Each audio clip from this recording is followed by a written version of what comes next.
Ele a arrancou do carro em chamas, arriscando a própria vida, e em resposta ouviu: "Não é obrigado, é quanto você quer para ficar de boca fechada." Jonas, um ex-presidiário com olhos honestos e uma alma ferida. Beatriz, filha de um poderoso empreiteiro, convencida de que o dinheiro pode comprar tudo, até mesmo a consciência. Seus mundos não deveriam se cruzar.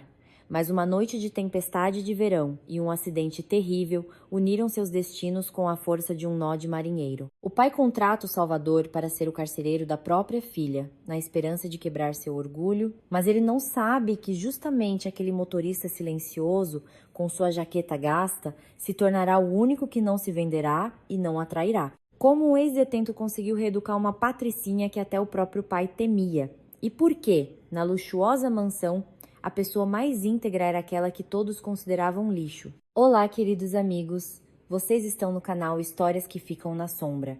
Meu nome é Marcelo, deixem de lado seus afazeres por um instante e ouçam este novo conto autoral. E antes de continuarmos, escrevam nos comentários de que cidade vocês nos assistem e verifiquem se já estão inscritos no nosso canal. Tenham uma boa audição. O cheiro da liberdade não era nada como Jonas imaginara durante as longas noites no beliche de concreto da prisão. Ele pensava que a liberdade cheiraria a brisa do mar, a grama cortada ou, no mínimo, a gasolina da agitação da cidade. A rodoviária do Tietê o recebeu com o aroma rançoso do óleo de fritura de um quiosque de pastel, a fuligem dos ônibus e o odor pesado de corpos sem banho. Jonas parou na plataforma, apertando a alça gasta de sua bolsa de lona. Ao seu redor, um fluxo de gente fervilhava. Alguém corria para um ônibus, outro recebia parentes com flores, outro simplesmente gritava ao celular tentando superar a voz do interlocutor. O ano de 2007 era barulhento, brilhava com o neon barato das lanchonetes e buzinava com os táxis. Jonas deu um passo e a multidão instintivamente se abriu, como a água de um rio contorna uma pedra. Ele sentia os olhares sobre si.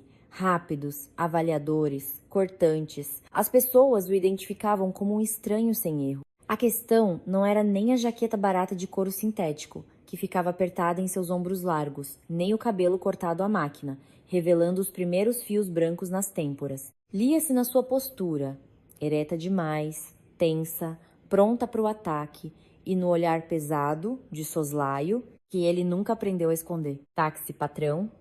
Baratinho. Levo para o centro por R$ 30. Um homenzinho ágil de boné se aproximou, girando um molho de chaves no dedo. Jonas virou a cabeça lentamente. O taxista hesitou. O sorriso sumiu de seu rosto como papel de parede mal colado. Ele murmurou algo, recuou e imediatamente se voltou para uma mulher com uma mala. Reconheceu, pensou Jonas com calma. Os iguais se reconhecem. Ele se moveu em direção à saída para a cidade. Sua cidade natal, que ele não via há 5 longos anos. As ruas haviam mudado. Em vez dos familiares prédios cinzentos, agora se espalhavam outdoors coloridos, prometendo crédito em 5 minutos e uma vida de paraíso financiada. Pelas ruas, espirrando a lama de novembro, corriam carros importados misturados com velhos Gols e Fiat Uno enferrujados. Da janela aberta de um Chevette rebaixado no cruzamento, o grave de um funk ecoava, fazendo vibrar os vidros da banca de jornal. Jonas apalpou no bolso o papel amassado com o endereço da Oficina Metalúrgica Brasil. Ele trabalhava lá antes de sua vida dar uma guinada brusca e sair da pista. Lá havia um bom mestre, seu Pedro, que prometera: "Quando sair, Jonas, pode vir. Você tem mãos de ouro. Torneiros mecânicos são sempre necessários." Ele decidiu ir a pé até a portaria.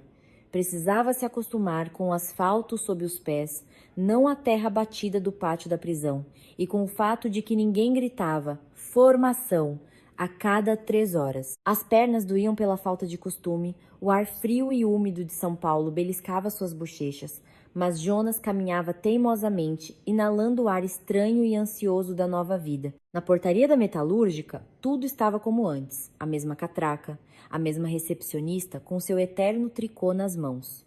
Apenas instalaram catracas novas, eletrônicas. "Para quê?" perguntou ele. "Departamento, pessoal." "Para emprego," a mulher resmungou, sem levantar os olhos das agulhas. Ela ergueu para ele seus olhos desbotados, ajustou os óculos de armação de tartaruga e acenou para a porta direita. "Mostre a identidade." No departamento pessoal, cheirava a café solúvel e poeira de papel. Atrás de uma mesa atulhada de pastas, sentava-se uma jovem com unhas de gel compridas e rosa-choque. Ela batia ruidosamente no teclado de um computador antigo, como se tentasse perfurar as teclas. Bom dia. A voz de Jonas soou alta e rouca demais no silêncio do escritório. Ele tossiu. Eu vim por causa do emprego. Torneiro mecânico, 6º grau. A moça parou de digitar, lançou-lhe um olhar entediado e gesticulou para uma cadeira. Carteira de trabalho, RG, certificado de reservista. Jonas colocou os documentos sobre a mesa. Por cima, o RG e, sob ele, o alvará de soltura. O maldito atestado de antecedentes. Ele viu como o rosto da funcionária mudou quando ela pegou aquele papel. O tédio desdenhoso deu lugar à desconfiança. Ela afastou o alvará com 2 dedos, como se estivesse contaminado. Espere 1 minuto, disse ela secamente, e pegou o telefone.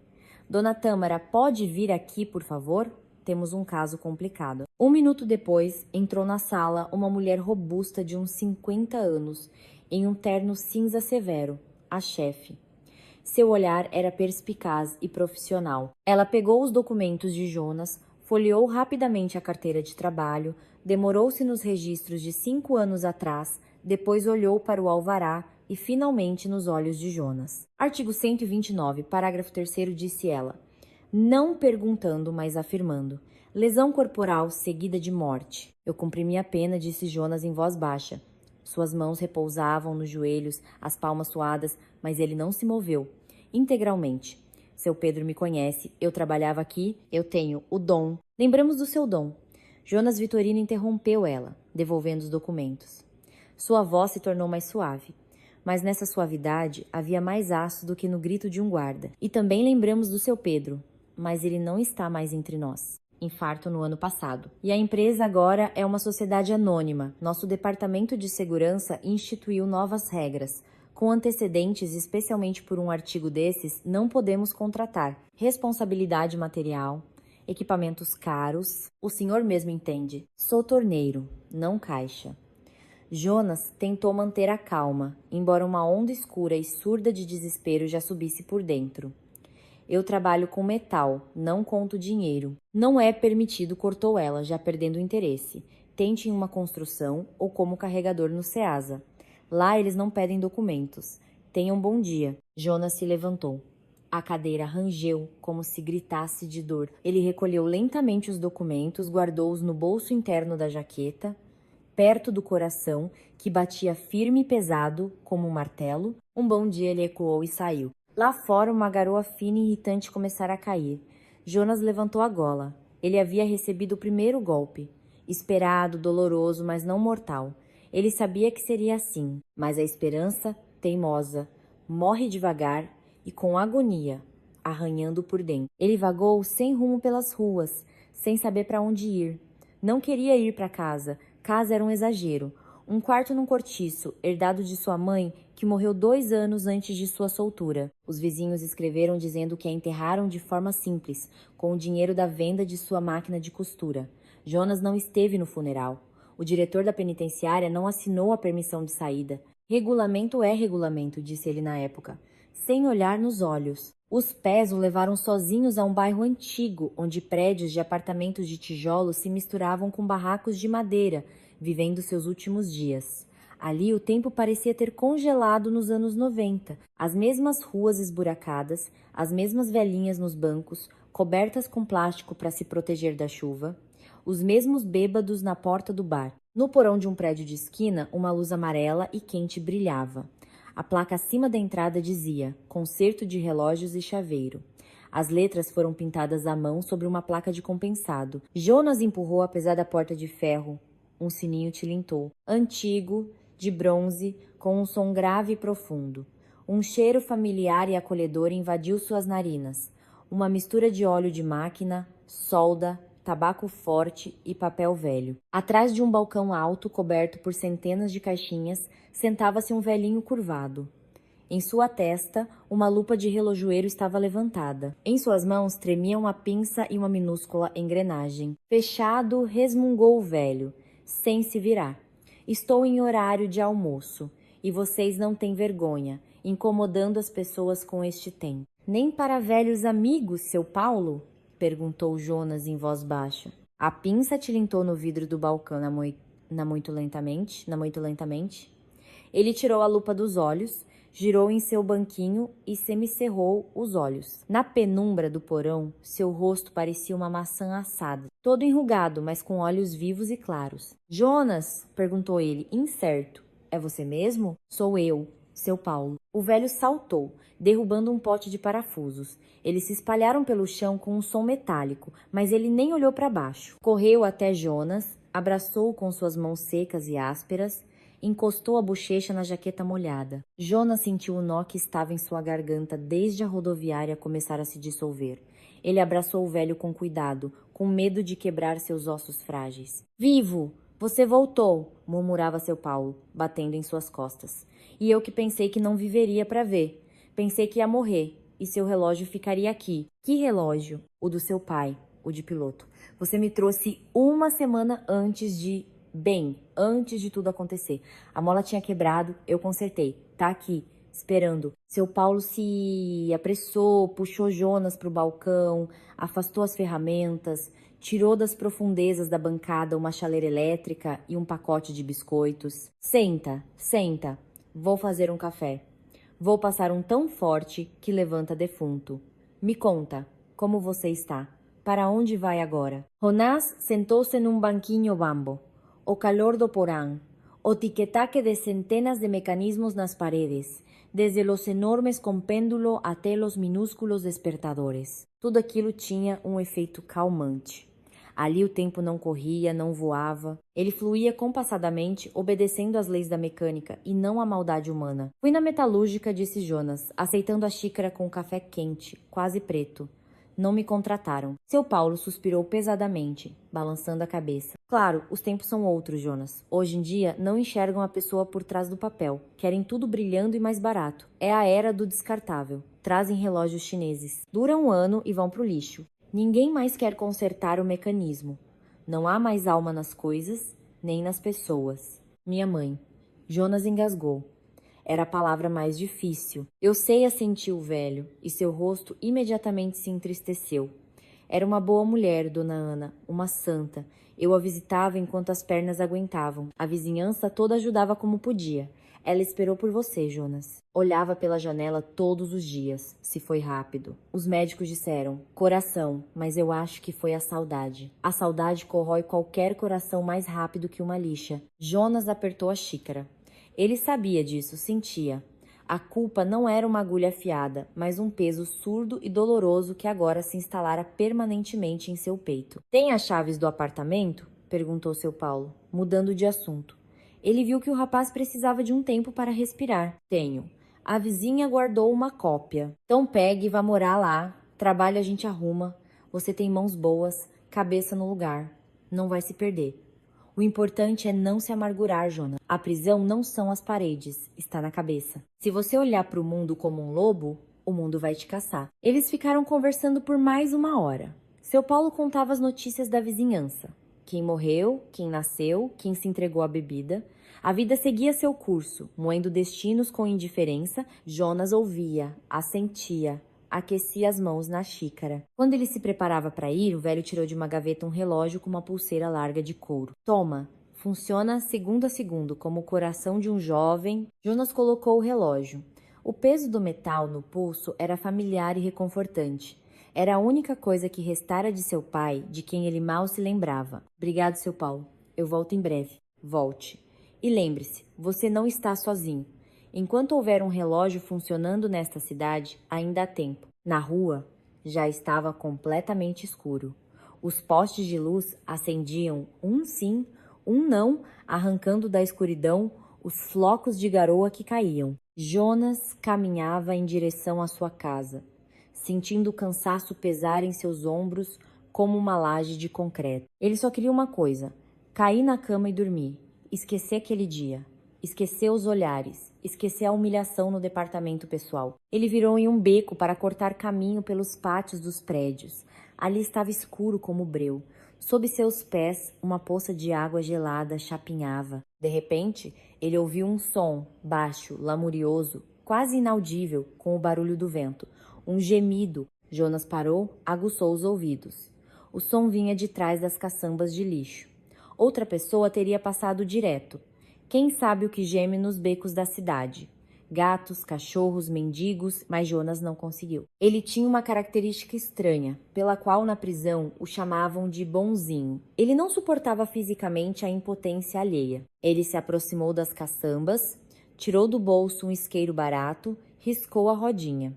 A pequena chama iluminou uma pilha de caixas de papelão. Em uma delas, encolhido, havia algo sujo, molhado e trêmulo. Um filhote, bem pequeno, com uns 2 meses de idade, de raça indefinida, cabeçudo, mas magro a ponto de os ossos aparecerem.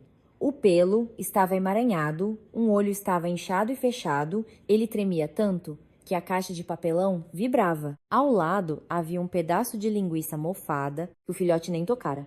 Não tinha forças. Olá, coitado, disse Jonas em voz baixa. O filhote parou de gemer e levantou o olho saudável para ele.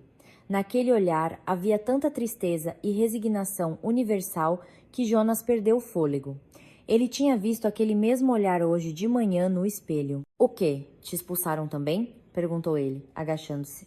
Também não serviu para este mundo bonito? O filhote tentou lamber sua mão, mas a língua estava seca e áspera.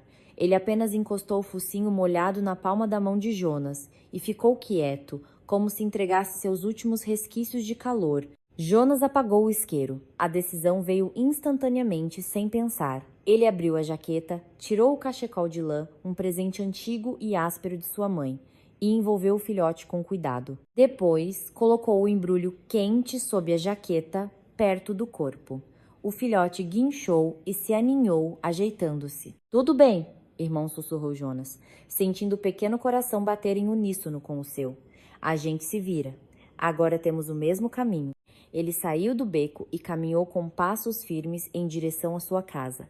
Nas janelas do prédio de 5 andares, as luzes brilhavam, amarelas, azuis e brancas. Lá atrás das cortinas, as pessoas tomavam café, assistiam à novela, brigavam e faziam as pazes. Havia vida. Jonas subiu até o 3º andar. A chave girou com dificuldade na fechadura. Foi preciso empurrar com o ombro. A porta se abriu, exalando um cheiro de mofo e de lugar desabitado. Ele tateou o interruptor. A lâmpada no teto piscou e acendeu com uma luz fraca, iluminando o papel de parede desbotado com flores, um velho aparador com prateleiras vazias e uma foto em uma moldura preta sobre a mesa. Da fotografia, sua mãe olhava para ele, jovem, sorridente, em um vestido de chita. Jonas tirou o filhote com cuidado de debaixo da jaqueta e o colocou no sofá velho. Chegamos em casa, disse ele, olhando para a foto.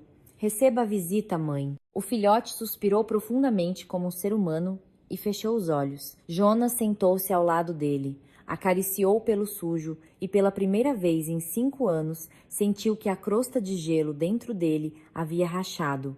Ele estava em casa e não estava sozinho. A manhã não começou com um despertador, mas com um toque úmido na bochecha. Uma língua áspera raspava insistentemente sua pele, lavando os restos do sono. Jonas abriu os olhos. Bem na sua frente, com as patas dianteiras apoiadas em seu peito, estava o achado do dia anterior. Depois de um banho, ele se revelou não ser cinza, mas de um tom areia avermelhado com um peitilho branco. A barriga do cão estava estufada da papa de fubá que comera na noite anterior, mas seus olhos olhavam com exigência. Acordou, vagabundo? Perguntou Jonas com a voz rouca, colocando o filhote no chão. Tá com fome? O cão respondeu com um latido curto, sonoro, como se fosse o dono do lugar. No apartamento vazio, o som ecoou como o tiro de largada de uma corrida. A vida continuava. Jonas se levantou, espreguiçando-se até os ossos estalarem. O corpo lembrava da rotina da prisão. Alvorada, exercício, contagem.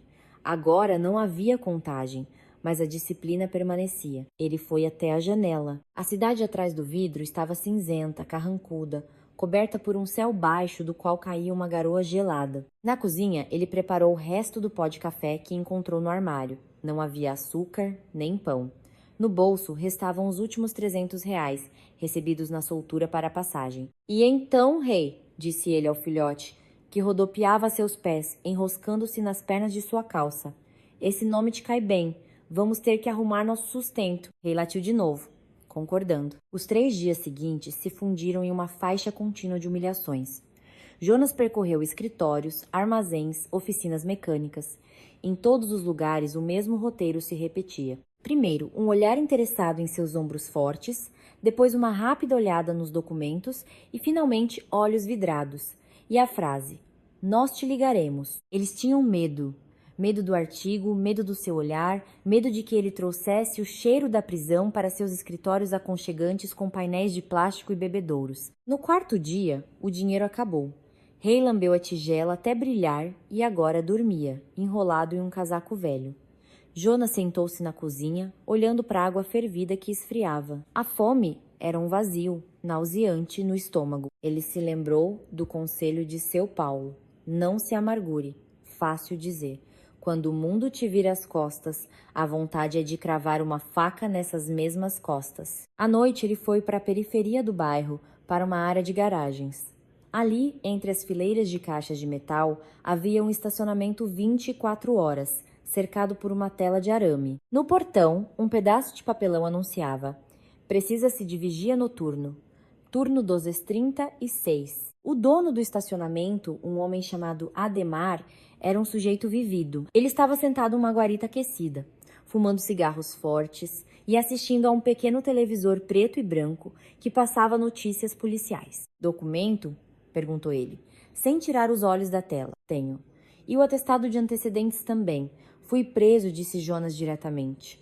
Não havia nada a perder. Ademar finalmente virou a cabeça. Seus olhos eram inteligentes, com um toque de malícia, cercados por uma rede de rugas. Ele deu uma tragada, soltou uma nuvem de fumaça em direção ao teto. "Por quê?" "Briga. Perdi a mão." "Bebê?" "Não." "Rouba?" "O que é meu já me basta." Ademar ficou em silêncio, examinando Jonas como se avalia um cavalo em uma feira. Depois, acenou para o monitor de vigilância que mostrava fileiras de carros sob a garoa. "Aqui tem carro caro. Lexus, Mercedes. Gente poderosa estaciona aqui. Se tiver um arranhão, arrancam minha cabeça. Preciso de um cara que não durma e não fale demais. Pago R$ 100 por turno. Em dinheiro, de manhã. Fechado, R$ 100. Em 2007, era pouco. Dava para comprar 1 quilo de salsicha barata, um pão, 1 litro de leite e um maço de cigarros. Mas era dinheiro vivo. Fechado, suspirou Jonas. "Começa hoje?" "Começo. Tem cachorro? Um filhote?" "Traz ele. É melhor acompanhado. A guarita é quente." Assim, Jonas se tornou o guardião da riqueza alheia. O trabalho não era pesado. Ficar no calor, olhar para os monitores, fazer uma ronda com a lanterna a cada hora. Ray rapidamente se acostumou com a guarita, dormindo perto do aquecedor e rosnando para os pombos que passavam. As noites no estacionamento eram longas.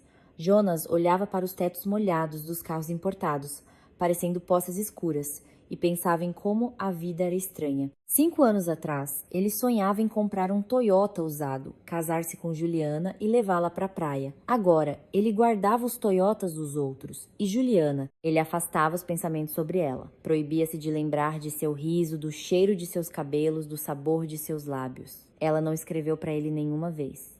Sua mãe, nas raras cartas, disse que Juliana havia se casado, mudado para Brasília, vivia bem.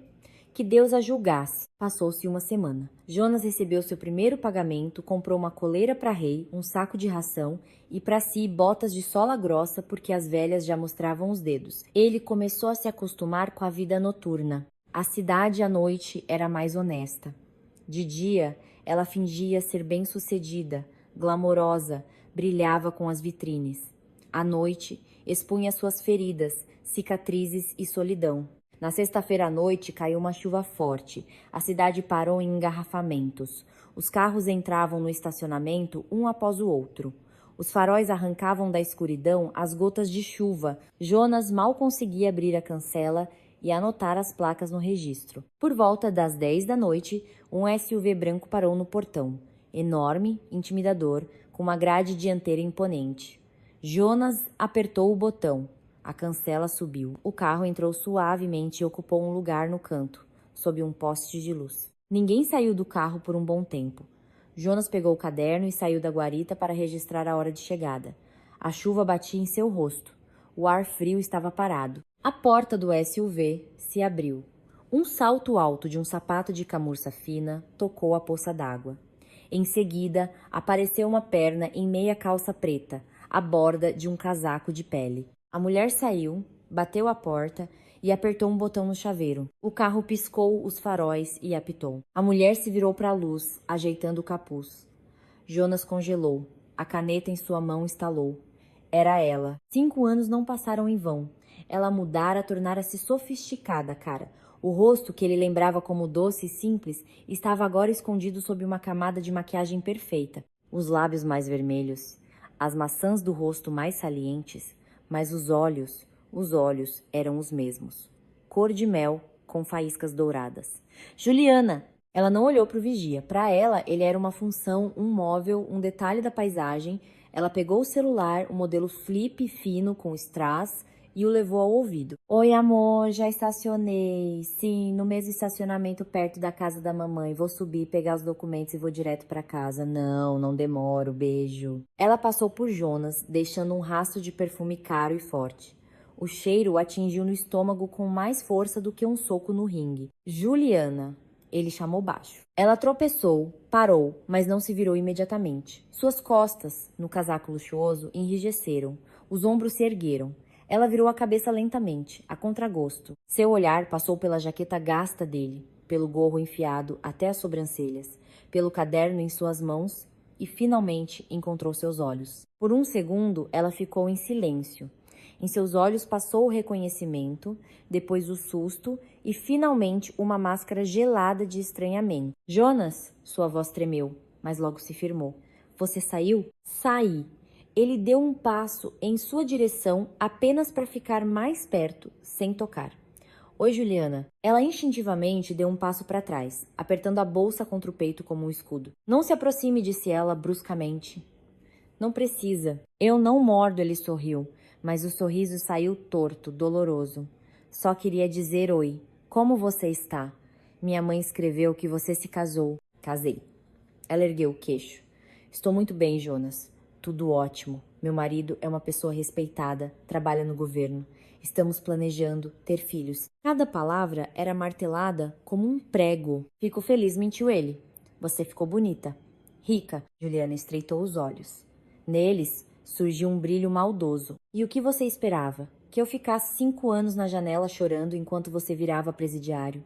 Eu queria viver, Jonas. Viver normalmente com conforto, com segurança, sem contar os centavos até o fim do mês, como minha mãe fez a vida inteira. Ela desabafou. Aparentemente, essa conversa já havia sido ensaiada em sua cabeça muitas vezes, como uma justificativa para sua própria consciência. Eu não te culpo, disse Jonas em voz baixa. A vida é complicada. Não me culpa, zombou ela.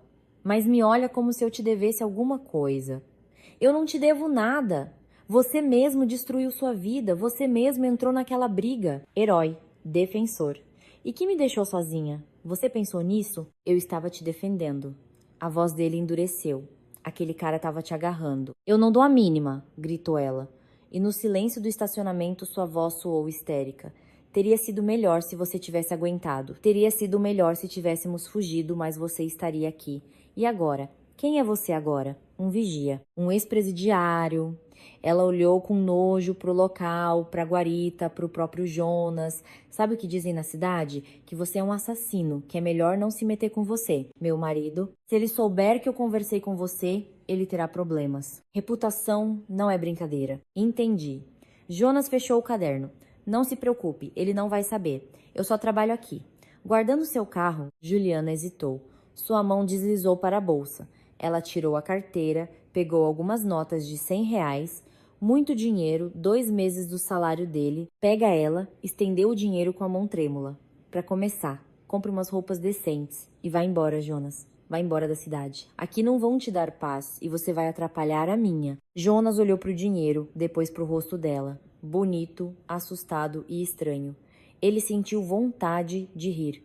Um riso amargo. Ela estava se livrando dele, tentando pagar por sua consciência tranquila, pelo amor traído, pelos 5 anos de inferno dele. Guarda isso, disse ele com firmeza. Pega, seu idiota, sibilou ela, tentando enfiar o dinheiro no bolso da jaqueta dele. Orgulhoso, vive na miséria e ainda faz pose. Jonas segurou sua mão.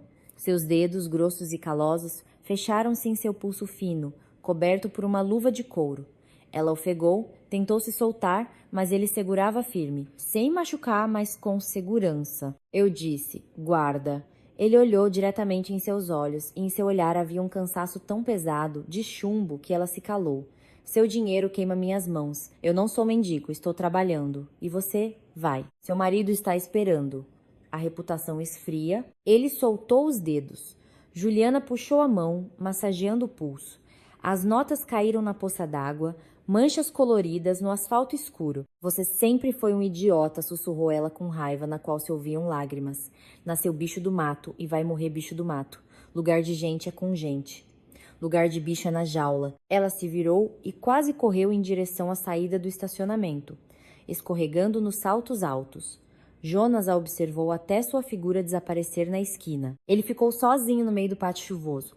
O vento se intensificou, jogando gotas frias em seu rosto. A seus pés jazia o dinheiro. Muito dinheiro. Ele poderia pegá-lo, comprar comida, uma passagem de ônibus e ir pro diabo que o carregasse. Começar tudo de novo. Rei saiu da guarita, correu para o dono, abanando o rabo, viu os papéis molhados, cheirou-os, espirrou e perdeu o interesse. Para ele, aquilo não cheirava a comida nem a calor, apenas papel colorido. Jonas se inclinou, pegou as notas. Estavam frias e úmidas. Ele as amassou lentamente no punho, aproximou-se da lixeira que ficava no portão e abriu os dedos. O bolo de papel caiu no fundo, sobre maços de cigarro vazios e embalagens de miojo. Se nunca teve vida de rico, não é agora que vai começar, disse ele ao cão. Rei lambeu sua mão fria. Jonas voltou para a guarita. Lá dentro estava quente, cheirava a café e a cachorro. Ele se sentou na cadeira afundada, encarou o monitor. O coração batia compassado, surdo. A dor que ele esperava sentir não veio. Em seu lugar, havia um vazio limpo e ressonante, como em uma floresta à noite. Ele entendeu o principal. O passado não existia mais. Aquela Juliana que ele amara não existia. Ela morrera no dia em que ele cruzou o portão da prisão, e esta mulher de casaco de pele era apenas uma estranha com quem ele não tinha nada em comum. O fio se rompeu. Agora ele estava verdadeiramente livre e verdadeiramente sozinho. Fevereiro daquele ano foi cruel, abafado. A chuva não caía, mas uma tempestade de verão se formava. O vento uivava nos fios, como um cão faminto. O terceiro turno seguido estava sendo difícil para Jonas. Os olhos pesavam. O corpo, acostumado ao regime da prisão, pedia descanso, mas ele teimosamente dava voltas pelo estacionamento, limpando com uma pá as folhas que entupiam o ralo perto do portão. Eram 3 da manhã, a hora mais silenciosa. A cidade dormia, coberta por um manto cinzento de poluição. E somente aqui, na periferia, onde a rodovia fazia uma curva acentuada, ouvia-se a respiração da noite úmida. Rei estava na guarita, apenas com o focinho preto para fora, e se recusava a sair no temporal. Jonas acendeu um cigarro barato, escondendo a brasa na concha da mão. A fumaça era amarga, arranhava a garganta, mas ajudava a não dormir.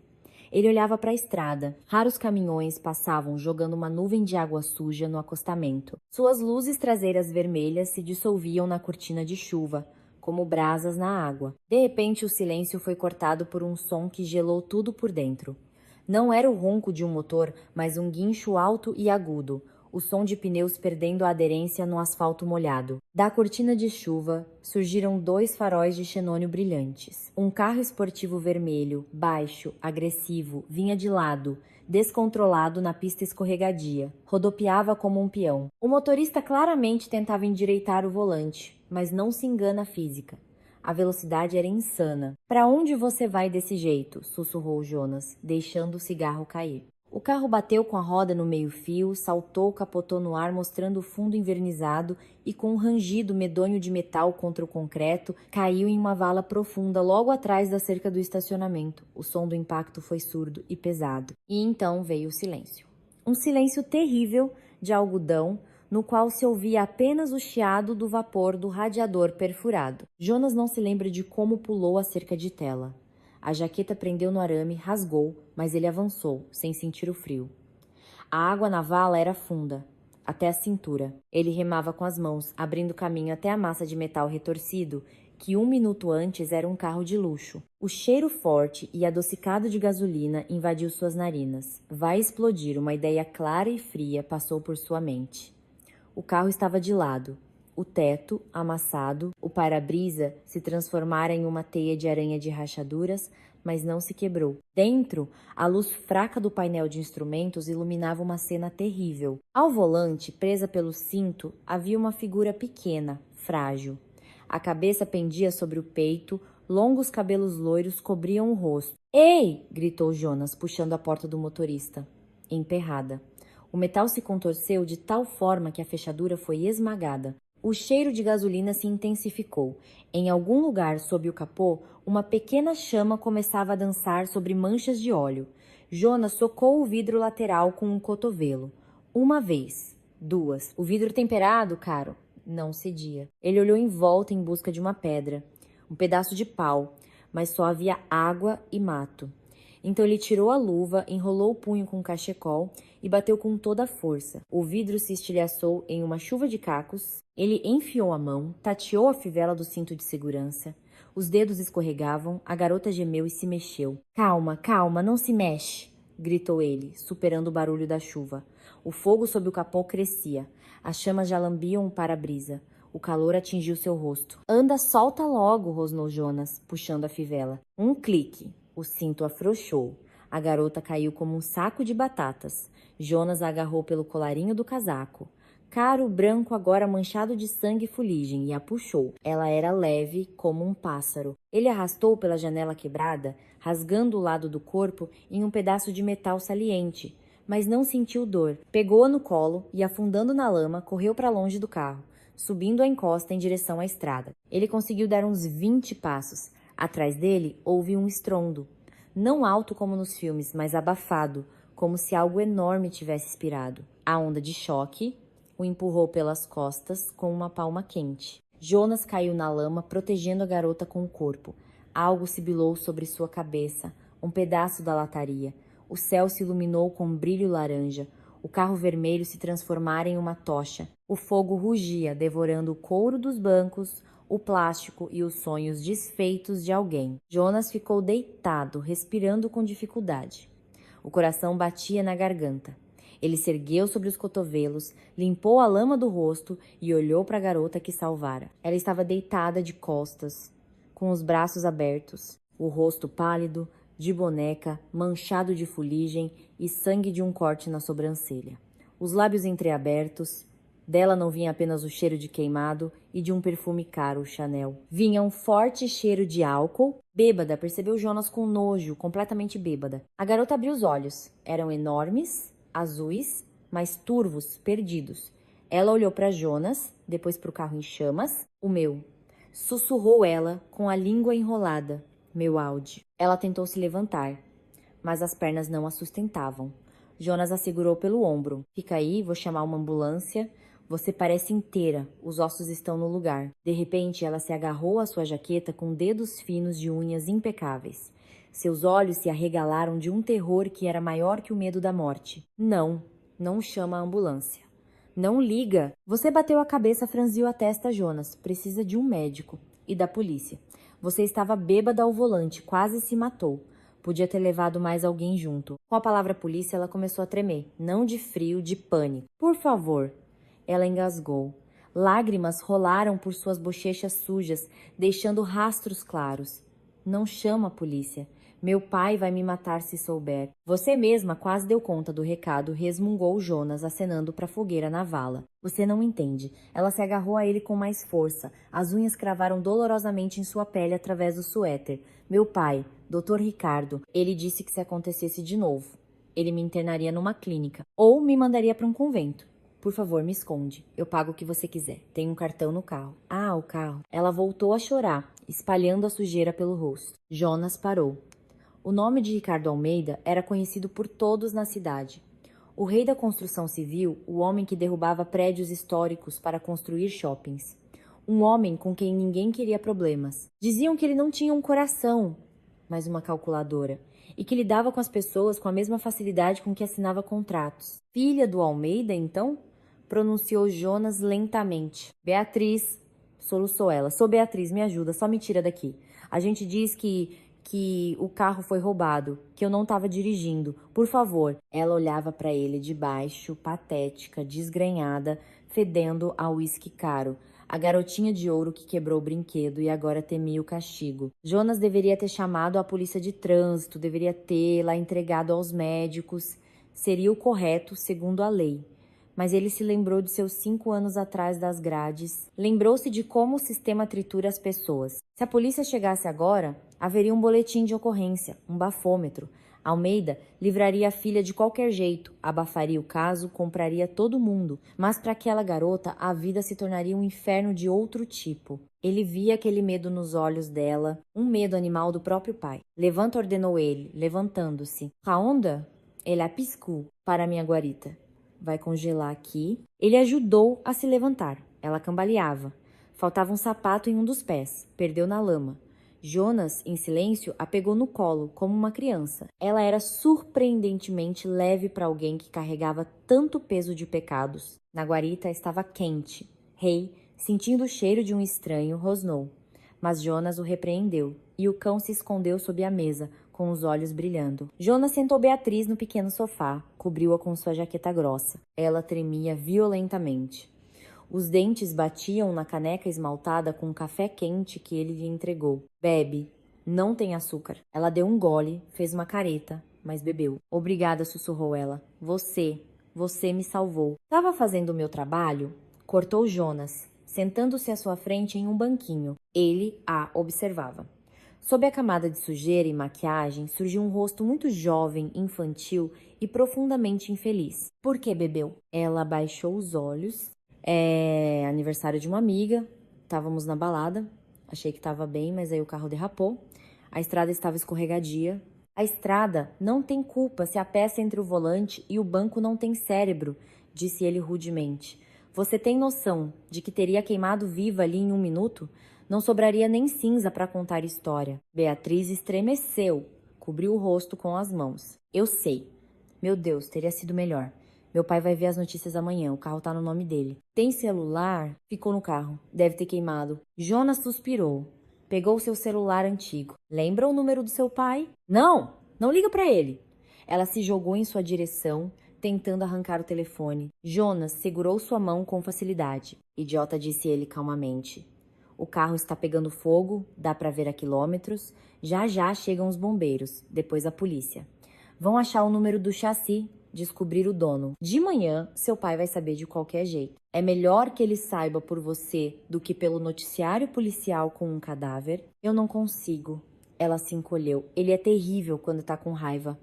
Você não o conhece. Eu sei de muita coisa. Jonas discou o número da central de informações. Conseguiu o telefone da recepção da Almeida Construções, que estava em todos os outdoors. Era noite, claro, ninguém atenderia, mas pessoas como ele têm seguranças que não dormem. Ele não conseguiu apertar o botão de chamada. Do lado de fora do portão, ouviu-se o som de sirenes. As luzes piscantes pintaram a chuva de um azul e vermelho alarmantes. Tarde demais, disse Jonas. Fica aqui, não coloque o nariz para fora. Eu falo com eles. Ele saiu. O caminhão dos bombeiros já desenrolava as mangueiras, jogando espuma sobre o que restava do Audi. Ao lado, uma viatura da polícia militar freou. Dela saíram 2 policiais sonolentos. Quem chamou? Gritou um, ajeitando o cap. Eu, respondeu Jonas. O vigia. Que tá pegando fogo? Tem gente dentro? Vazio, mentiu Jonas, olhando nos olhos honestos do tenente. Eu vi quando ele saiu da pista. O motorista saiu, pulou em outro carro, um jipe preto que vinha atrás, e vazaram. Devem ter roubado, batido e abandonado. O policial cuspiu no chão. Roubo, mais um caso sem solução. Certo? Vamos registrar a ocorrência. Documentos? Jonas estendeu o RG. O tenente iluminou com a lanterna. Viu a página com o endereço e o alvará de soltura, que caiu acidentalmente em seguida. Opa, disse ele. Ex-presidiário. 129. Saiu há quanto tempo? Há 1 semana. Trabalha aqui com carteira assinada. O policial semicerrou os olhos. Toda a sua sonolência desapareceu. Surgiu um brilho de caçador. Roubado, você diz? E se foi você que deu uma voltinha? Ou ajudou alguém? Eu estava de serviço. Podem ver as câmeras. Jonas acenou para os postes. Não saí do estacionamento. Vamos ver, disse o tenente. E quem tá na guarita? Jonas bloqueou a porta com o corpo. Meu cachorro é bravo. Nesse momento, a porta da guarita rangeu. Na soleira estava a Beatriz, sem um sapato, vestindo a enorme jaqueta dele, tremendo. Não mexam com ele, disse ela com a voz aguda. A voz tremia, mas nela surgiam notas de autoridade, imitando o pai. O carro é meu. Eu estava dirigindo. Os policiais se entreolharam. O tenente assobiou. Olha só. E disse que foi roubado. Moça, seus documentos, por favor. Queimaram. Ela deu um passo na chuva, com o pé descalço na minha calça. Eu sou Beatriz Almeida, filha de Ricardo Almeida. Liguem para o meu pai. Peçam para ele vir me buscar. Ao ouvir o sobrenome, os rostos dos policiais se transformaram. A arrogância desapareceu instantaneamente. Almeida? Repetiu o tenente, mudando o tom para um subserviente. Do Dr. Ricardo? Nossa, que tragédia! A senhora não está com frio, senhorita? Sente-se na viatura, no calor. Vamos entrar em contato, vamos resolver tudo. Beatriz não se moveu. Ela olhava para Jonas. O pai chegou em 40 minutos. Um Land Rover preto e blindado entrou no estacionamento, quase derrubando a cancela. Atrás, outro carro com seguranças. Do primeiro carro saiu Ricardo Almeida sem paletó, com a camisa do pijama aparecendo sob o casaco desabotoado. Ele estava assustador, o rosto vermelho, os olhos injetados de sangue. Ele não andava, ele avançava como um tanque. Beatriz estava sentada na viatura. Ao ver o pai, encolheu-se no banco. Almeida arrancou a porta, puxou a filha para fora pelo colarinho, como um gatinho travesso. Viva! Rosnou ele, sacudindo-a com tanta força que a cabeça dela balançou. Pai, eu. Cala a boca. Ele ergueu a mão, mas não ousou bater. Havia pessoas ao redor. Quanto eu investi em você? O carro, 300 mil. A reputação. Você entende que as eleições são em 6 meses? Se os jornalistas descobrem que minha filha estava bêbada, caída numa vala... Doutor Ricardo aproximou-se o tenente. Vamos registrar tudo como se deve. Pista escorregadia, má visibilidade. Ela estava sóbria, apenas em estado de choque. Nenhum jornalista. Almeida nem olhou para ele, acenou para um segurança. Leva ela para o carro. Em casa, tranque no quarto. Pregue a janela se precisar. Amanhã eu resolvo. Beatriz foi arrastada para o jipe. Ela não resistiu, apenas olhou para Jonas com um olhar vazio, de despedida. Almeida ficou sozinho no meio do pátio, respirando com dificuldade, ofegante no ar frio. Depois virou-se para Jonas, que todo esse tempo permanecera perto de sua guarita, com os braços cruzados. Você é o vigia? Perguntou o magnata. A voz estava rouca, falhando. Su, o que você viu? Vi o carro sair da pista. Tirei ela de dentro. Depois explodiu. Almeida parou. Seu olhar pesado, sob pálpebras inchadas, avaliou Jonas. Tirou do fogo, hein? O magnata enfiou a mão no bolso interno, tirou um maço grosso de notas, sem contar, estendeu a Jonas. Pelo silêncio. E por ter lá tirado de lá. Jonas olhou para o dinheiro. Pela segunda vez naquela semana, ofereciam-lhe um pagamento pela sua consciência. Não vou pegar, disse ele. É pouco? Surpreendeu-se Almeida. É sujo, respondeu Jonas. Eu não a salvei por dinheiro, mas para não carregar um peso na alma. E quanto a ficar calado, já ia ficar. Não preciso dos segredos dos outros, já tenho os meus. Almeida baixou a mão lentamente. Em seus olhos, pela primeira vez, surgiu interesse. Ele estava acostumado com tudo tendo um preço, e o que não se vendia, se destruía. Aquele vigia de jaqueta surrada não se encaixava em sua visão de mundo. Como se chama? Perguntou ele, já com outro tom. Jonas. Sobrenome? Ferraz. Já foi preso. Já. Almeida deu uma risadinha, guardou o dinheiro de volta no bolso. Ferraz. Forte. Certo, Jonas Ferraz. Não gosto de ficar devendo. Se você é tão orgulhoso que não aceita dinheiro, vai aceitar um trabalho. Preciso de um homem que não se vende. Amanhã, às 10, esteja no meu escritório. O endereço está aqui. Ele lhe estendeu um cartão de visita. Eu trabalho aqui, objetou. Jonas, aqui você ganha uma miséria, cortou Almeida, virando-se para o carro. Lá você vai ser alguém. Se não vier, eu te acho e te destruo. Não é uma ameaça, é uma previsão do tempo. Ele entrou no jipe. A porta pesada e blindada bateu. A comitiva deu meia volta e partiu noite adentro, deixando para trás o cheiro de gasolina, cara e a sensação de uma desgraça iminente. Jonas ficou sozinho. A chuva caía e caía, cobrindo os rastros dos pneus, a mancha preta do incêndio e os cacos de vidro vermelho, que pareciam gotas de sangue coagulado. Rei saiu da guarita, sentou-se ao lado dele e encostou o corpo quente na perna do dono. Pois é, Rei. Nos metemos numa bela encrenca, suspirou Jonas, afagando a cabeça do cão. E das grandes? A manhã surgiu cinzenta, como um uniforme de presidiário. Jonas se olhava no espelho do banheiro, raspando a barba. Do espelho, um homem o encarava. Um homem que gostaria muito de simplesmente deitar no sofá, abraçar o cachorro e esquecer a noite anterior como um pesadelo. Mas no bolso da jaqueta havia um cartão com o endereço. Edifício Monumental, 12 grau andar. E a frase de Almeida, eu te destruo, zumbia em seus ouvidos como um mosquito insistente. Ricardo Almeida não era homem de palavras ao vento. Naquela cidade, ele não era apenas um empresário. Ele era a força da gravidade, atraindo dinheiro e esmagando quem atrapalhasse seu caminho. Então, rei, Jonas enxugou o rosto com uma toalha de algodão. Hora de encarar o chefão. Você fica de guarda. Não abra a porta para ninguém, mesmo que mostrem um bife pelo olho mágico. O cão, que roía um chinelo de borracha, abanou o rabo em concordância. O escritório da Almeida Construções parecia um templo de uma nova religião.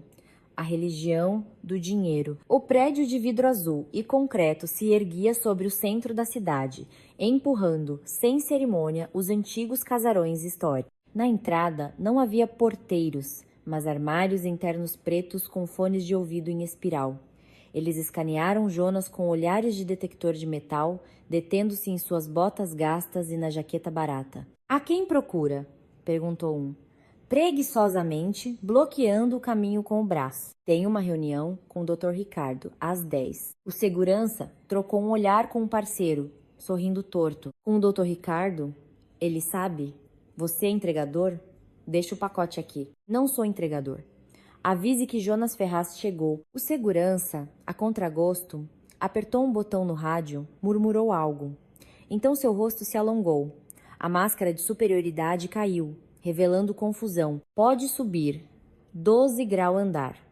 Elevador à direita. No elevador, cheirava a limão e couro caro. As paredes eram espelhadas. Jonas via seu reflexo de todos os lados. Um elemento estranho neste mundo estéril de sucesso. Ele ajeitou a gola da blusa, sentindo-se um impostor que invadira um baile real. A secretária na recepção parecia uma estatueta de porcelana. Penteado perfeito, blusa branca, nenhuma emoção viva no rosto. O Dr. Ricardo está esperando, cantou ela, apertando um botão no interfone. Pode entrar. O escritório de Almeida era do tamanho de metade de um pavilhão da prisão. Janelas enormes do chão ao teto revelavam uma vista da cidade coberta de nuvens, que de lá de cima parecia uma maquete de brinquedo. No centro da sala, uma mesa maciça de madeira escura, atrás da qual, como um urso em sua toca, sentava-se o dono. Almeida parecia pior do que a noite. Bolsas escuras sob os olhos. A pele tinha um tom terroso. Ele fumava, batendo nervosamente as cinzas em um cinzeiro de cristal. Sobre a mesa, à sua frente, uma pasta fina. Veio, afinal, disse ele, sem cumprimentar, apagando o cigarro no cristal. Sente-se. Jonas sentou-se em uma poltrona de couro funda. Era macia demais, envolvente. Ele sentiu vontade de saltar. Levantei sua ficha, Ferraz. Almeida pousou a mão sobre a pasta. Jonas Vitorino Ferraz, 30 anos, ex-lutador de boxe, serviu no exército. Trabalhou como torneiro mecânico, 5 anos por lesão corporal seguida de morte, atestado de conduta do presídio, tendência ao isolamento, não se envolve em conflitos, goza de respeito entre os detentos, não viola o regulamento. Ele ergueu o olhar pesado para Jonas. Um cara correto, então. Vive segundo as regras. Vivo segundo minha consciência, corrigiu Jonas. As regras ficaram para trás. Consciência. Almeida deu uma risadinha como se provasse a palavra e achasse azeda. É um luxo caro. Eu penhorei a minha em 93, quando abri meu primeiro negócio. Senão não teria sobrevivido. Mas não estamos falando de mim. Ele se levantou, foi até a janela. Suas costas largas no terno caro cobriam metade da cidade. Você conseguiu observar minha filha ontem? Qual sua impressão? Mimada, disse Jonas, honestamente. Assustada e infeliz. Almeida virou-se bruscamente. Infeliz? Ela tem tudo. Apartamento nos Jardins, carros, roupas de Milão. Estuda na melhor faculdade. Eu não lhe nego nada, qualquer capricho. Ele cerrou o punho com tanta força que os nós dos dedos ficaram brancos. Terceiro acidente em 1 ano. Já encontraram drogas com ela 2 vezes. A faculdade quer expulsar lá por faltas. Estou cansado, Ferraz. Eu construo cidades, movimento bilhões e não consigo dar conta de uma única garota. Na voz do magnata da construção, soou uma melancolia tão desesperada e senil que Jonas quase sentiu pena dele. Quase. Ela tem seguranças? Perguntou Jonas. Tinha. Contratei uma empresa. Um ela seduziu, o outro ela comprou. O terceiro simplesmente fugiu depois de 1 mês. Disse que os nervos valiam mais. Ela os manipula como quer. Ela não precisa de um segurança, precisa de um. Almeida hesitou, procurando a palavra. Carcereiro sugeriu Jonas. Tutor corrigiu Almeida com dureza. Alguém que ela não possa comprar, que não possa intimidar com o papai, porque o próprio papai o contratou. Alguém que viu o lado sujo da vida e sabe como essas brincadeiras terminam. Ele voltou para a mesa, abriu uma gaveta e tirou um molho de chaves. Estou mandando-a para casa de campo. Exílio, sem baladas, sem amigas drogadas. Apenas estudo e rotina. De manhã, você a leva para a faculdade, fica lá esperando atrás de volta. À noite, em casa, telefone e internet sob controle. Se ela pensar em fugir, você a pega e a traz de volta. O uso da força é permitido, dentro de limites razoáveis. Uma boa surra resolveria, mas já é tarde demais. Por que eu? Perguntou Jonas em voz baixa. Sou um criminoso. Não tenho experiência com pessoas nem formação pedagógica. Porque ontem você não pegou o dinheiro. Almeida apontou o dedo no ar. Isso é 1. E porque você atirou do fogo, arriscando sua pele. Isso é 2. Você valoriza a vida? Ela não. Ensine-a a valorizar, Ferraz. Ou, pelo menos, faça ter medo de perdê-la. Ele disse o valor do salário. Jonas piscou. O número era astronômico. Com aquele dinheiro, ele poderia comprar um apartamento em 1 ano. Moradia inclusa, continuou Almeida, interpretando sua hesitação. Uma casa de hóspedes no terreno, alimentação, carro da empresa. Pode trazer seu cachorro. Tem um canil lá? Jonas ficou em silêncio. A oferta era real, mas por dentro uma dúvida o corroía. Tornar-se carcereiro de uma garota, guardar uma gaiola de ouro, ele acabara de sair de uma gaiola para entrar voluntariamente em outra, só que com acabamento de luxo. E se eu recusar? Almeida recostou-se pesadamente na cadeira. Você não vai recusar. Você não tem para onde ir. Ninguém na cidade vai te dar um emprego. Eu vou me certificar disso. Seu atestado de antecedentes não foi emitido pelo RH, foi pela vida. E eu estou dando uma chance. Não a ela, a você. Uma chance de se tornar um homem, não um pária. Foi um golpe baixo. Almeida atacava, conhecendo os pontos fracos. Jonas olhou para suas mãos. Mãos rudes de trabalhador, que ninguém aqui precisava. Lembrou-se da geladeira vazia, dos olhos de rei, da cama fria. E lembrou-se dos olhos de Beatriz na noite anterior. Não havia apenas medo. Havia um pedido de ajuda que ela mesma não percebia.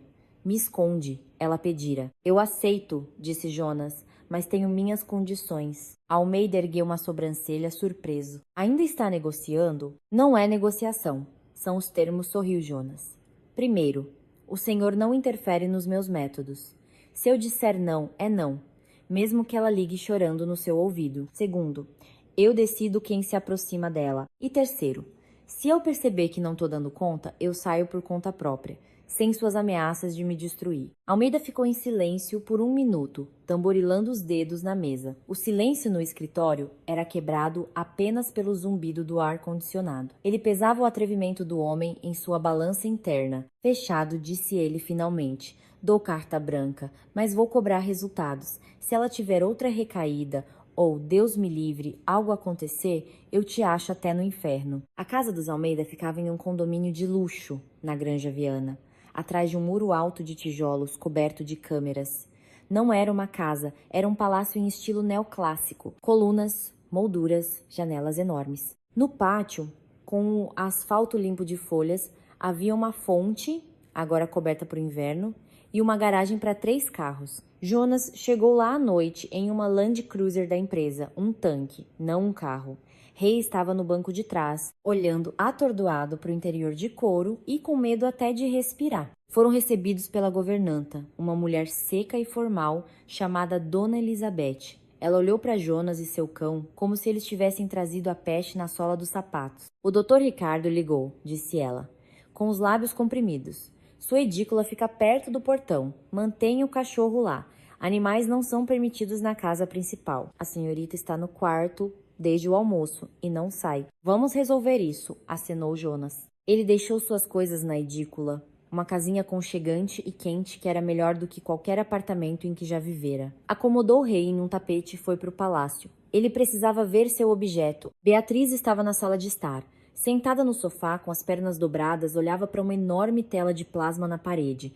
Clipes de música passavam na tela, mas o som estava desligado. Ao ouvir os passos, ela se virou. Vestia uma calça de veludo e uma camiseta larga. Nenhum pingo de maquiagem, o que a fazia parecer ainda mais jovem e indefesa. Sob o olho, um hematoma roxeado do impacto no volante. Na testa, um curativo branco. Ao ver Jonas, ela não se surpreendeu. Apenas sorriu torto. Ah, o Salvador, disse ela. A voz estava rouca. Papai disse que me comprou uma nova babá.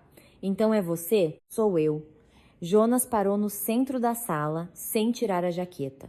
Para você, é Jonas Vitorino. Ui, que formal, ela zombou, estendendo a mão para um maço de cigarros finos na mesinha. Ontem era só Jonas, ou sei lá. Ei, cara. Ela acendeu o isqueiro. Jonas deu 2 passos. Tirou o cigarro de seus dedos, amassou-o e o jogou na lareira. O maço foi junto. Ei, ela saltou, os olhos se estreitando. Você ficou louco? Esta é a minha casa. Eu faço o que eu quero. Esta é a casa do seu pai, disse ele calmamente. E você mora aqui de favor. Regra número 1, não fumar na minha frente. Regra número 2, nada de álcool. Regra número 3, dirija-se a mim com respeito. Beatriz olhava para ele, de boca aberta. Aparentemente, ninguém nunca ousara falar com ela daquele jeito. Os seguranças bajulavam, os empregados temiam, o pai comprava ou gritava, mas à distância. E este homem estava parado à sua frente, calmo como uma rocha, e olhava para ela não como uma princesa, mas como uma adolescente problemática. Quem você pensa que é? Sibilou ela, aproximando-se. Um bandido, um ex-presidiário. Papai disse que você esteve na cadeia. Acha que eu vou ter medo de você? Eu, gente como você. O quê? Interrompeu ele. Vai me comprar? Me demitir? Não vai funcionar, Beatriz. Eu não estou à venda e não me demito. Estou aqui para que você chegue aos 23 anos, pelo menos viva. Eu te odeio, sussurrou ela em seu rosto. O sentimento é mútuo? Mentiu Jonas. Na verdade, ele não sentia ódio. Sentia pena e um estranho reconhecimento. Ela era como aquele filhote na caixa. Rosnava, mordia, porque estava com dor e com medo. Amanhã, levantar às 7, disse ele, virando-se para sair. Vamos para a faculdade. Se não acordar sozinha, eu sei como acordar. E você não vai gostar. Método do exército. Um balde de água fria e o comando levanta. Vai se ferrar, gritou ela para suas costas, atirando uma almofada do sofá. A almofada bateu suavemente na porta. Jonas saiu para a varanda. O ar da noite estava limpo e frio. A luz dos postes brilhava sobre o gramado molhado. Em algum lugar, longe, além da mata, a cidade zumbia. Jonas acendeu um cigarro. Suas mãos tremiam um pouco. A conversa não fora tão fácil quanto ele demonstrara. Ele olhou para as janelas do segundo andar. Lá, atrás de cortinas de seda, uma pequena alma raivosa se debatia. E então, Jonas Vitorino, disse a si mesmo, entrou na dança, agora tem que dançar. O trabalho havia começado. E ele sentia que esse trabalho seria mais difícil do que cortar árvores ou tornear peças. Aqui era preciso lapidar uma alma humana. E esse material era muito mais duro que o aço. A primeira semana de sua união forçada parecia uma guerra fria. Beatriz travava uma guerrilha, atrasando-se exatamente 10 minutos para sair, batendo a porta do carro com ostentação, colocando a música no volume máximo, a ponto de fazer os vidros da Land Cruiser vibrarem, e ignorando qualquer pergunta de Jonas, Jonas mantinha a defesa em silêncio. Ele era calmo como uma rocha de granito contra a qual as ondas histéricas se quebravam. Ele não abaixava a música, simplesmente colocava óculos escuros e dirigia, sem alterar a expressão. Ele não a repreendia pelos atrasos, apenas esperava na varanda, de braços cruzados, e sua calma glacial a irritava mais do que qualquer grito. No carro, o ar cheirava uma mistura de seu perfume enjoativo, chiclete de menta e uma tensão que podia ser cortada com uma faca. Você é um robô? Perguntou ela uma vez, olhando para o perfil dele. Era quarta-feira. O trânsito no centro havia paralisado a cidade no horário de pico. Você tem nervos ou meu pai instalou um chip do exterminador do futuro em você? Eu tenho uma tarefa, respondeu Jonas, olhando para as luzes de freio do carro à frente. Entregar a carga do ponto A ao ponto B inteira e sem danos. Emoções não estavam no contrato. Carga. Zombou ela, virando-se para a janela. Para vocês, eu sou só um saco de batatas, mas com dinheiro. Jonas ficou em silêncio. Ele via como os dedos dela tremiam, mexendo no fecho de sua bolsa cara da Louis Vuitton. Ele notava como ela engolia comprimidos para dor de cabeças escondidas, consequência das bebedeiras noturnas em seu quarto. Ele não revistou o quarto dela. Seria humilhante para ambos. Mas o cheiro de álcool pela manhã não podia ser disfarçado. Na sexta-feira, o abscesso estourou. O dia começou normalmente. Jonas a levou para a faculdade, um prédio imponente com colunas, onde estudavam os filhos da elite da cidade. Pego você às 16, disse ele quando ela saiu. Não se incomode, jogou ela por cima do ombro. Temos um seminário até tarde, biblioteca, essas coisas. Manda um abraço pro papai. Jonas não acreditou em uma única palavra. A intuição, afiada por anos na prisão, gritava. Mentira. Às 16, ela não apareceu. Às 16, também não. O celular estava desligado. Jonas entrou no prédio, mostrou sua identificação ao segurança. Almeida lhe dera uma carteirinha de chefe da segurança, que abria muitas portas. A representante de turma, uma garota gordinha de óculos, piscou assustada. A Bia? Mas ela nem veio hoje. Ela encontrou um rapaz com uma BMW prata na entrada e eles saíram logo de manhã. Jonas praguejou entre os dentes. Ele conhecia aquele rapaz. Arthur, filho de um deputado local. A juventude dourada, baladas, cocaína, rachas pela cidade à noite, o mesmo círculo do qual Almeida tentava isolar a filha. Onde eles costumam ir? Perguntou Jonas em voz baixa, mas de um jeito que a garota imediatamente deu o endereço. Clube Lenoir, um lugar sofisticado na Vila Olímpia que funcionava como restaurante durante o dia e se transformava em um reduto da vida noturna. Jonas os encontrou na área VIP. Penumbra, cortinas pesadas de veludo, cheiro de narguilé e álcool caro. Beatriz estava sentada em um sofá, com as pernas sobre as de Arthur. Ela ria, alto, de forma antinatural, jogando a cabeça para trás. Em uma mão, um copo de coquetel, na outra, um cigarro fino. Olha só quem chegou, gritou Arthur ao ver Jonas. O cão de guarda do papai. Veio buscar o osso? O grupo explodiu em gargalhadas. Beatriz calou-se abruptamente. O sorriso sumiu de seu rosto, substituído por uma máscara de raiva e medo. Jonas se aproximou da mesa. Ele usava sua jaqueta de couro simples e jeans, e no meio dos mauricinhos engomadinhos com roupas de grife parecia um lobo que entrou em um canil de poodles. Para casa, disse ele. Uma única palavra. E se eu não quiser? Arthur se levantou. Era alto, atlético, confiante em sua impunidade. Quem é você, tio? Vaza daqui antes que eu chame os seguranças. Estamos nos divertindo. Jonas nem olhou para ele. Olhava para Beatriz. Beatriz, levanta. Se seu pai souber, vai te trancar em casa por 1 ano. Você sabe disso. Que ele se dane! Gritou ela, levantando-se. O coquetel derramou no tapete. E você também! Eu não sou um objeto, eu quero viver! Arthur, fala para ele! Arthur, decidindo bancar o cavaleiro para a dama, empurrou Jonas no peito. Escuta, você não entendeu?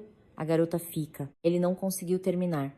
Jonas agarrou seu braço, um movimento leve, quase imperceptível do corpo, e o menino de ouro estava com o rosto na mesa, a bochecha pressionada contra um prato de frutas. Seu braço estava torcido para trás em um ângulo que qualquer movimento ameaçava uma fratura. O silêncio tomou conta da sala.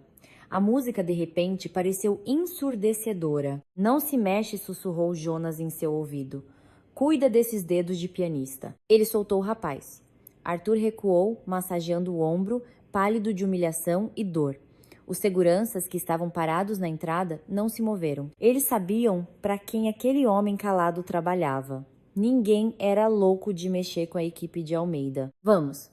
Jonas pegou Beatriz pelo cotovelo, com firmeza, mas sem machucar. Desta vez, ela não resistiu. Seguiu, tropeçando, sob os sussurros de seus ex-amigos. No carro, ela ficou em silêncio por uns 10 minutos.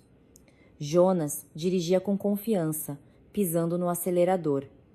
A cidade passava como faixas coloridas pelas janelas. Você arruinou minha vida, sibilou ela finalmente.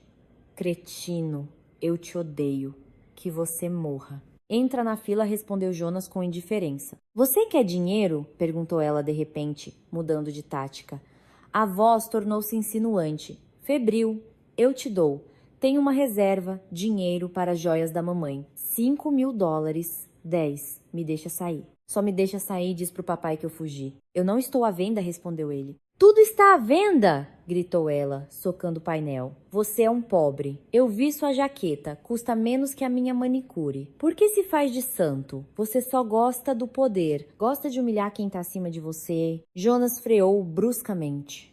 O carro cantou pneu, parando no acostamento de uma estrada deserta. Ao redor apenas a mata, escura, silenciosa sob a chuva. Ele se virou para ela. Uma luz fraca iluminava o interior. Acima, repetiu ele em voz baixa. Em que você é superior, Beatriz? Porque seu pai te deu dinheiro, sozinha? Quanto você vale? Sem o papai, sem o cartão, sem esse casaco? Eu. Ela engasgou de indignação. Eu sou bonita, sou jovem. E você é um velho, um ex-presidiário. De repente, ela abriu o casaco. Por baixo, um vestido curto e provocante. Ela puxou o decote, mostrando o ombro, passou a mão pela coxa. Os movimentos eram bruscos, desesperados. Você me quer? Sua voz tremia, quase um guincho. Todos me querem. Pode pegar. Aqui mesmo. Só me deixe em paz depois. Pode ter algo contra mim. Eu não ligo. E aí? Por que está me olhando assim? Eu sei como você olha. Homens são todos iguais. Era patético e assustador.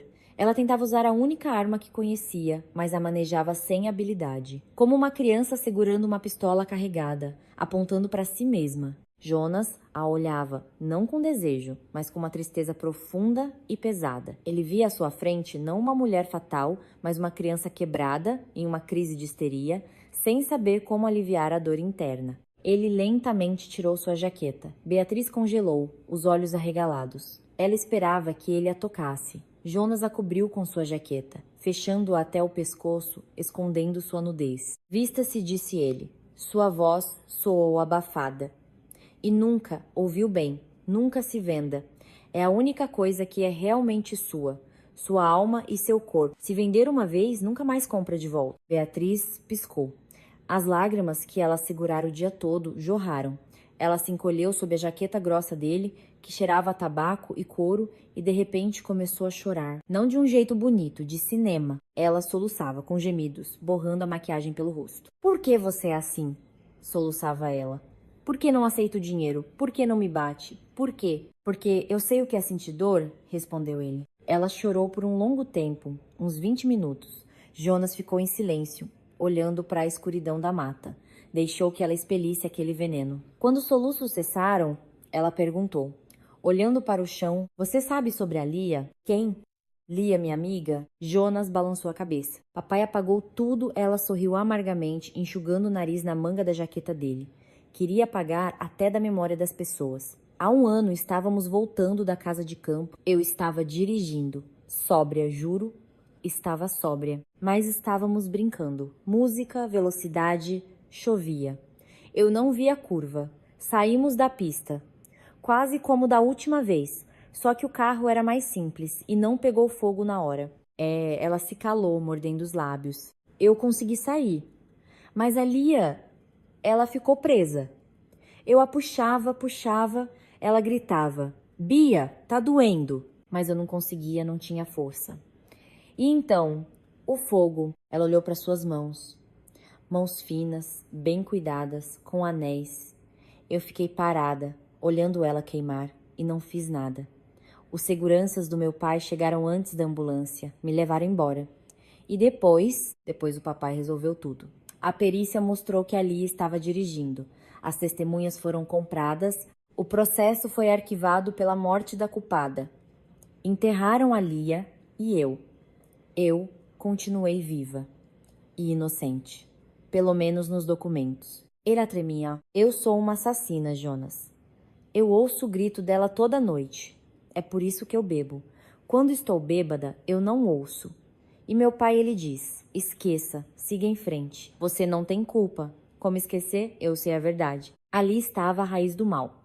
Não a arrogância, não o mau caráter, mas uma culpa monstruosa, insuportável, trancada dentro de uma gaiola de ouro. Não a deixaram ser punida. Não a deixaram expiar sua culpa. O pai a salvou da lei. mas não da consciência. Eu não aguento mais, sussurrou ela. Eu quero ser punida, quero ir pra cadeia, quero que seja justo, mas este mundo é podre. Meu pai comprou tudo até Deus, provavelmente. Jonas suspirou pesadamente. Ele se esticou até o porta-luvas, pegou um maço de cigarros. Quer? Ofereceu ele, quebrando sua própria regra. Beatriz assentiu. Ele acendeu para ela e para si mesmo. A fumaça flutuou pelo carro, misturando-se com o ar frio. Eu matei uma pessoa, disse Jonas, olhando para a brasa do cigarro. Beatriz virou a cabeça bruscamente. Você disse que foi uma briga. Foi uma briga, assentiu ele. 5 anos atrás, eu estava com minha namorada, minha noiva. 3 caras bêbados e arrogantes mexeram com a gente. Um deles, filhinho de um político, começou a agarrá-la. Eu fui defendê-la. Dei um soco no queixo dele. Ele caiu, bateu a nuca no meio-fio e morreu na hora. Ele deu uma tragada, soltou a fumaça pela janela entreaberta. O julgamento foi rápido. Peguei 8 anos, cumpri 5 e saí incondicional. Minha noiva. Você a viu, talvez? A Juliana casou-se com um cara do governo. Não me esperou. E você não se arrepende? Perguntou Beatriz em voz baixa. De quê? De ter batido? Não. Eu estava defendendo o que era meu. Arrependo-me de não ter medido a força. Arrependo-me de que um homem morreu. Por pior que ele fosse, ele tinha uma mãe que chorou no julgamento. Lembro daquelas lágrimas até hoje. Ele se virou para ela e seus olhares se encontraram. 2 pessoas com destinos marcados, sentadas em um carro de luxo no meio de uma mata chuvosa. A prisão, Beatriz, não são as paredes com arame farpado. A prisão é quando você não consegue se perdoar. Seu pai achou que estava te salvando, mas na verdade ele te trancou numa solitária com a sua consciência. É a cela mais terrível que existe. E o que eu faço? Perguntou ela. Pela primeira vez havia esperança em seus olhos. Ela não perguntava com capricho, mas como uma aluna a um professor. Viver, disse Jonas com firmeza. Não se queimar com álcool e drogas. Isso é covardia. É o caminho mais fácil. Você não vai trazer a Lia de volta, mas pode viver de um jeito que ela, onde quer que esteja, não se envergonhe de você. Fazer o bem, ajudar quem está em situação pior. A redenção não é a prisão, são as atitudes. Eu não sei como soluçou ela. Só sei gastar dinheiro. Você aprende. Ele apagou o cigarro, tem braços, tem cabeça. Vamos começar pelo básico. Amanhã é sábado. Não vamos a shoppings. E para onde vamos? Você vai ver. Ele ligou o motor. A Land Cruiser partiu suavemente, virando em direção à cidade. Beatriz sentou-se quieta, encolhida em sua jaqueta. Ela não parecia mais uma inimiga, e ele deixara de ser seu cão de guarda. Entre eles, um fio fino e invisível se estendeu. Um fio de dor compartilhada que, como se sabe, une mais forte do que qualquer alegria. Jonas chamou ela quando já se aproximavam do condomínio. Gwen, obrigada por não ter se aproveitado. Eu já disse.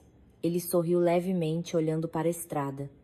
Eu não negocio minha consciência e não te aconselho a fazer o mesmo. Naquela noite, pela primeira vez em muitos meses, ela foi dormir sóbria. E Jonas ficou sentado por um longo tempo na varanda de sua edícula, coçando o rei atrás da orelha e olhando para as estrelas. Eram brilhantes, frias e indiferentes. Mas aqui na Terra as coisas estavam ficando um pouco mais quentes. A primavera daquele ano chegou de repente como se alguém lá em cima tivesse aberto as comportas. No início de abril, as poças de chuva, enegrecidas pela poluição da cidade, secaram, liberando um cheiro de terra molhada, folhas em decomposição e esperança. Na casa dos Almeida também houve um degelo, não turbulento, mas silencioso, quase imperceptível. Beatriz não se trancava mais no quarto. Ia regularmente às aulas. E à noite, em vez de baladas, ficava na edícula com Jonas, lendo livros ou brincando com o rei. O cão, que antes rosnava para ela, agora apoiava a cabeça pesada em seu colo, permitindo que ela o coçasse atrás da orelha. Jonas via as mudanças.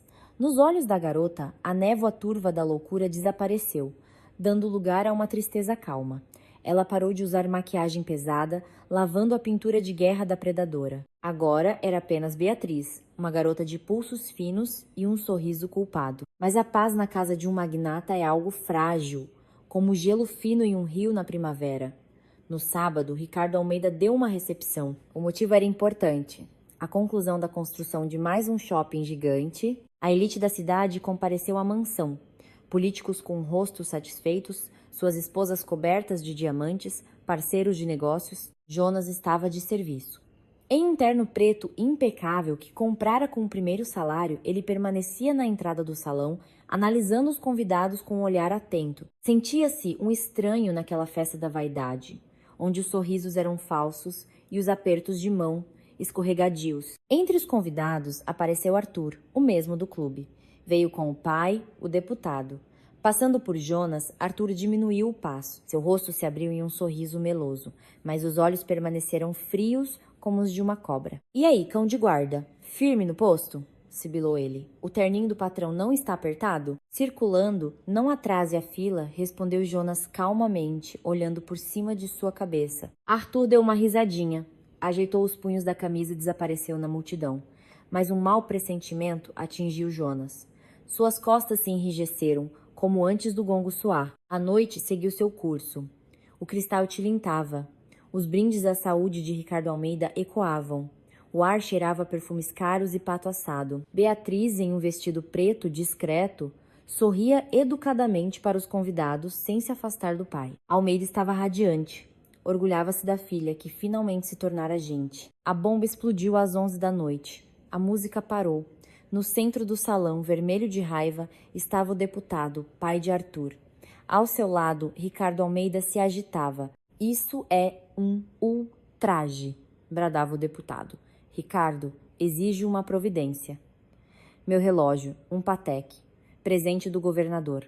Deixei-o na mesa da sala de sinuca. Me ausentei por 1 minuto." "Vamos achar", rosnou Almeida. Ninguém saiu. "Segurança, fechem as saídas." Começou uma revista, humilhante, rápida. Os seguranças verificavam bolsos dos garçons.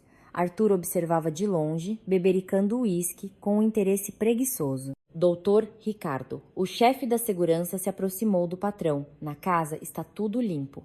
Mas viram seu motorista particular entrar na sala de sinuca há meia hora. Todos os olhares se voltaram para Jonas. Ele estava encostado na parede, calmo, ereto. "Ferraz." Almeida se virou para ele. Em seus olhos, a desconfiança lutava contra a raiva. "Esvazie os bolsos." "Eu não peguei", disse Jonas com firmeza. "Os bolsos!" gritou Almeida. Jonas lentamente tirou do bolso da calça um lenço, as chaves da edícula, um isqueiro barato.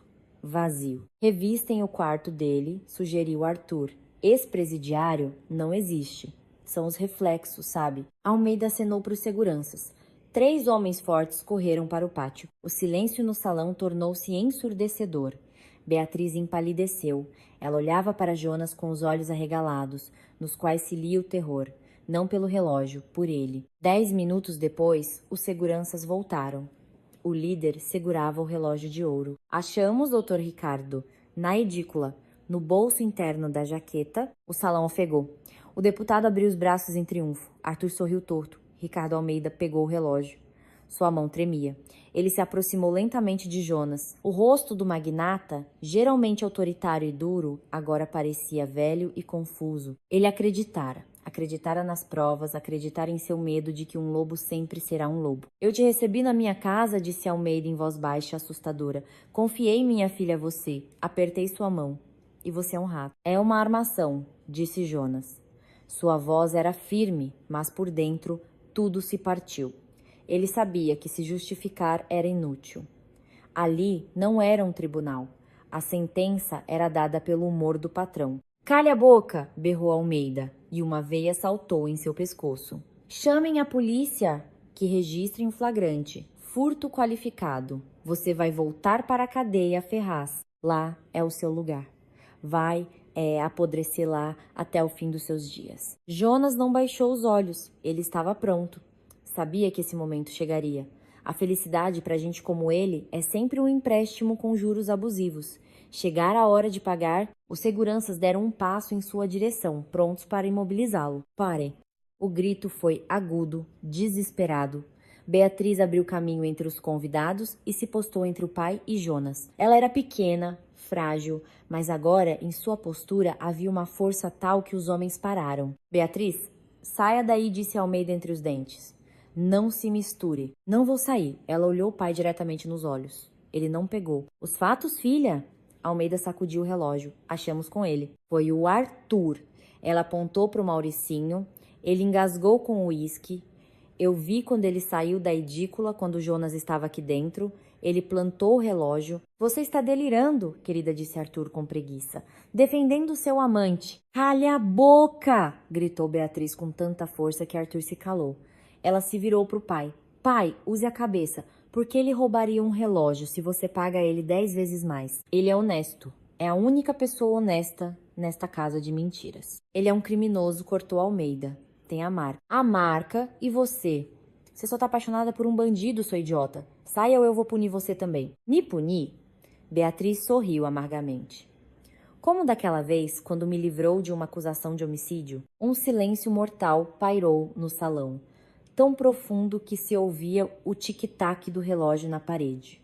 Almeida ficou cinza. Cale-se, sussurrou ele. Não, pai, eu vou falar. A voz de Beatriz soava embargada de lágrimas.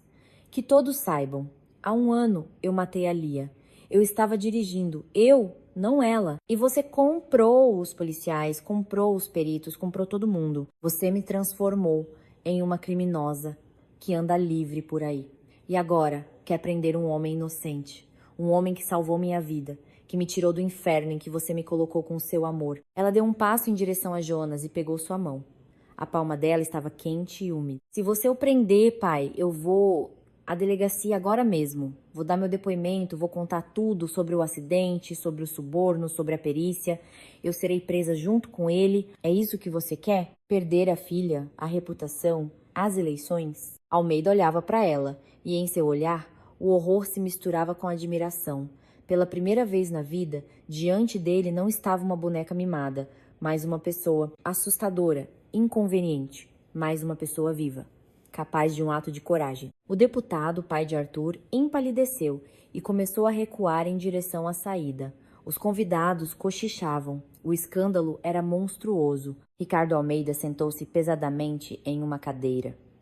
Ele entendeu que havia perdido seu poder, seu dinheiro, suas conexões. Tudo se desfez em pó diante da verdade dita por sua própria filha. Ele, disse ele com a voz rouca, sem olhar para Jonas. O quê? Perguntou Beatriz. Que os dois sumam da minha casa. Eu vou embora, disse Jonas. Ele gentilmente soltou sua mão dos dedos de Beatriz. Mas você fica. Você precisa estudar, precisa viver. Não. Ela balançou a cabeça. Eu vou com você. Beatriz. Jonas colocou as mãos em seus ombros, olhou em seus olhos e naquele olhar havia tanto calor que ela sentiu o rosto queimar. Não faça besteira. Você venceu. Você se tornou adulta. Mas seu lugar não é no meu barraco. Seu lugar é aqui. Conserte o que seu pai fez. Seja melhor que ele. Ele se virou para Almeida. O relógio? Peçam a perícia. Minhas digitais não estão aí, mas as do Arthur vocês vão encontrar. Se tiverem coragem... Jonas se virou e caminhou para a saída. A multidão se abriu para ele como a água para um navio. Ninguém ousou detê-lo. Ele entrou na edícula. Em 5 minutos arrumou sua bolsa de lona. Assobiou para Rei. No portão, um segurança o alcançou, o mesmo que o revistara. Em silêncio, estendeu-lhe um envelope. O Dr. Ricardo mandou entregar. O acer. Jonas pegou o envelope. Era grosso. Diga a ele. Jonas pesou o envelope na mão que uma mão lava a outra. Estamos quites. Ele saiu pelo portão. A noite estava escura, mas o ar cheirava a liberdade. A verdadeira. Passou-se 1 mês. Jonas estava sentado na cozinha de seu antigo apartamento. A janela estava aberta, deixando entrar o barulho da noite de maio e o cheiro de dama da noite. Na frigideira, batatas fritas com cebola estalavam. O cheiro da infância. Rei roía um osso debaixo da mesa. A vida entrara nos eixos. Jonas conseguiu um emprego em uma oficina mecânica de um conhecido. Ademar, o dono do estacionamento, deu uma boa referência. As mãos lembravam do metal. A cabeça funcionava. O salário era pouco, mas honesto. O dinheiro de Almeida ele não gastou. Estava numa conta bancária que ele abriu em nome de um orfanato. Redenção são as atitudes, como ele mesmo dissera. A campainha tocou. Jonas se surpreendeu. Seu Paulo viera no dia anterior. Não esperava mais visitas. Ele enxugou as mãos em um pano de prato e foi abrir. Na porta estava Beatriz. Vestia jeans simples, tênis e uma jaqueta leve. O cabelo preso em um rabo de cavalo. Nas mãos, uma sacola de supermercado. Oi, disse ela. Eu estava passando por aqui, pensei. Será que você tem café? É que eu comprei um bolo, mas não tenho com quem comer. Jonas olhou para ela e ao mesmo tempo não a reconheceu. E a reconheceu. Era a mesma garota que ele tirara do fogo, mas agora ela não queimava. Ela brilhava com uma luz calma e constante. Oi, sorriu ele. Pela primeira vez em muito tempo, o sorriso alcançou não apenas os lábios, mas os olhos. Entra. A batata está quase pronta. Eles se sentaram na pequena cozinha, comeram batata frita com vinagrete direto da frigideira, beberam café forte em xícaras trincadas, conversaram sobre tudo e sobre nada. Beatriz contou que se transferiu para o curso à distância, que trabalhava como voluntária em um asilo, limpando o chão e alimentando os idosos. O pai, no início, ficou furioso, depois se conformou. Eles quase não se falavam, mas a guerra em casa havia acabado. Eu entrei com um pedido de revisão do processo, disse ela de repente, partindo um pedaço de pão sobre a Lia. O advogado diz que já prescreveu e as provas são poucas. Papai limpou tudo muito bem, mas eu visito a mãe dela, ajudo. No começo, ela me expulsou. Agora me deixa entrar. A gente chora juntas. É difícil, disse Jonas, cobrindo a mão dela com a sua. Eu sei, mas ficou mais fácil respirar, Jonas.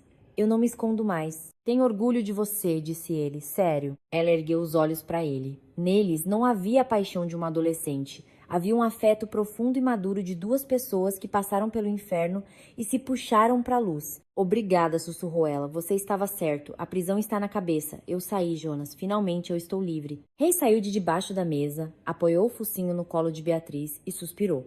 Lá fora, a cidade fazia barulho.